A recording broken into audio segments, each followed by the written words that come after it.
जिस समय कोई गाना या कोई नज़्म बहुत अच्छी लगती है, लेकिन शायर को अगर थोड़ी देर के लिए उससे अलग हटा के ठीक से बात करो तो हर गाना, हर मोमेंट कहीं ना कहीं उसका स्पेशल है। Hello, I welcome red FM से। मैं हूँ RJ Arjun and I have with me Yatendra Mishra sir. Sir welcome आपका। और नमस्कार। नमस्ते नमस्ते। तो सर वही सेशन की बात कर रहे थे, तो मुझे जानना है वो कौन सी एज थी जब आपने पहली बार गुलजार साहब का नाम सुना था? वो कौन सी उम्र थी?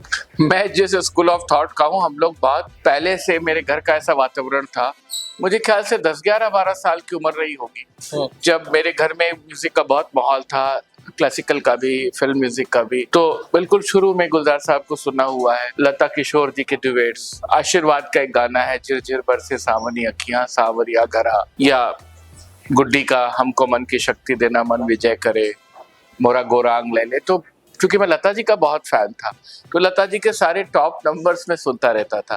तो जब मैं सुनता रहता, जब आप छोटे थे वो सीडी वाला 99 जी, तो आपको सुना चुका हूँ, मैंने बोला भी है। हाँ। तो लता जी के जब गाने सुनते थे तो मेरा ये दिमाग होता था कि बड़ा सुंदर गाना है, इसके वर्ड्स अच्छे हैं, तो किसने लिखा है, किसका म्यूजिक कंपोजिशन है।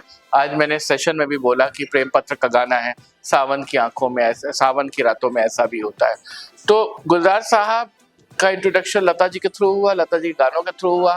ये मेरा सौभाग्य था कि कुल 18-19 साल की उम्र में मैं गुलजार साहब से मिला।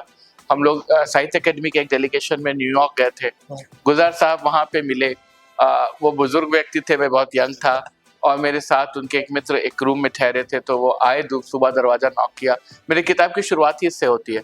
उन्होंने कहा, बरखुरदार, मैं कब से खाली दूध की बोतलों की तरह आपके कमरे के दरवाजे पे खड़ा हूँ, पड़ा हूँ। तो उस दिन से इंट्रोडक्शन हुआ। तो गुलजार साहब से मुलाकात हुई। He is just a fatherly figure to me. बहुत उन्होंने संवारा, सिखाया, प्रैक्टिस क्या होती है, डिसिप्लिन क्या होती है, टाइम को कैसे मैनेज करते हैं, बिना थके, बिना झुंझलाए, बिना हार माने, बिना किसी बहानेबाजी के आप काम करते हैं, वो बहुत बड़ी चीज़ है। उसका एक बहुत बड़ा इफेक्ट आता है। कैसे टाइम डिसिप्लिन में काम किया जाता है, ये मैंने गुलजार साहब से सीखा, ये मैंने लता जी से सीखा। तो ऐसे काम बन गया। सर कितना पहचान पाए आप गुलजार साहब को? परसेंटेज की अगर बात की जाए 100 में से, क्या आपको लगता है इतना? मुझे लगता है इतना थोड़ा बहुत मैं जान पाया, फिर इतना और बाकी है। एक इंसान के तौर पे तो मैं उनको बहुत अच्छे से समझता हूँ कि वो बहुत ही दिल से, जो एक जैसे घर में एक दादा की स्थिति होती है, जैसे एक सेंटा क्लॉज होता है किसी बच्चे के लिए, जो उसकी पोटली में तमाम खुशियों की चीजें होती हैं, वैसे तो गुलजार साहब हैं, बहुत प्यार करने वाले। वो उन लोगों की बहुत कदर करते हैं जो अपने हुनर में, अपने काम में लगे रहते हैं। हर व्यक्ति से, हर बच्चे से जो उनसे जुड़े हैं, एक पूरी हमारी एक गुलजार परिवार है जिसमें नए लड़के हैं, बहुत सारे लोग लिख पढ़ रहे हैं, तो बहुत इनकरेज करते हैं कि लिखो। मेरा कविता संग्रह विभास जो कबीर पर है, वो गुलजार साहब की जिद पे ही प्रकाशित हुआ कि बेटा तुम बहुत अच्छे कबीर की सिमलीज ला रहे हो, तो इसको लिखो। तो उस तरह से तो मैं उनको जान पाया। मुझे लगता है कि एक मेंटोर की तरह, एक गुरु की तरह वो है। लेकिन एक फिल्मकार के तौर पर, एक शायर के तौर पर मेरी अभी इतनी उम्र नहीं हुई कि मैं एक नुआंसेस को, एक इंट्रिकेसी को समझूं। वो उस्ताद चीज है।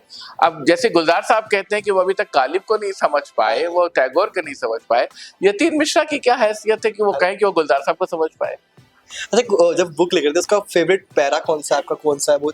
ये तो बिल्कुल वैसे ही है कि जब आप कोई चीज करते हैं, आप कोई चीज डिजाइन करते हैं, आप कपड़े पहनते हैं, तो मतलब आप थोड़ा सा इमोशनल हो गए था, कुछ समय कुछ आया था, कुछ ऐसा कोई पैरा था? मैं बहुत सारे एस्पेक्ट पे इमोशनल होता हूँ। मैं उनके तकलीफों पे इमोशनल हुआ, उनके फैमिली के एस्पेक्ट्स पे। मुझे ये चीज़ ज़्यादा लुभाती है कि जिनको हम बड़े पेडेस्टल पे देखते हैं, जो बड़े लोग होते हैं, जो बहुत ख्याति पाए हुए लोग हैं, उनके जीवन में भी कैसे तकलीफ के क्षण, कैसे कमजोरी के क्षण गुजरे हैं, जिनसे उन्होंने उससे दो चार किया है और उससे निकल के आए, उबर के आए। वो सब चीज़ें मुझे लुभाती हैं, खास करके उनके बचपन का दर्द, जो वो अपने माँ का चेहरा उनको याद नहीं है, माँ को देखा नहीं है, उस पर नज़में हैं। उस समय जो गुलजार साहब के मन में तकलीफ बैठती है, या उनकी सफलता को कि एज ए राइटर वो एस्टैब्लिश हो चुके हैं बड़े लेवल पे, उनके पिता नहीं देख पाए, ये सारी चीज़ें तो मुझे लगता है कि बहुत मानवीय हैं, करुणा से भरी हुई। जिसे लिखते हुए भी कष्ट होता है। सर एक आखिरी सवाल जाते जाते, उनकी फेवरेट नज्म या कुछ जो आपको बहुत अच्छी लगती है, जो गुनगुनाते हो आप कभी? मुझे लगता है कि हर बड़ा आदमी, जब मैं लता जी से बात करता था तो अपने गाने नहीं बात करती थी, वो सैगल साहब के गाने की बात करती थी, नूरजहां के गाने। जब मैं गुलजार साहब से बात करता हूँ तो टैगोर याद करने लगते हैं, वो मीर याद करने लगते हैं, वो गालिब को याद करने लगते हैं। खुद उनकी बहुत सारी नज़्में हैं जिसमें किताबें बहुत सुंदर नज़्म है, किताबें झांकती हैं बंद अलमारी के शीशों से, या रात भर सर्द हवा चलती रही, रात भर बुझते हुए रिश्ते को तापा हमने, जो अलाव कविता है। फिल्म गीतों में आए तो मेरा कुछ सामान तुम्हारे पास पड़ा है, गुलजार साहब के बहुत दिल के करीब है।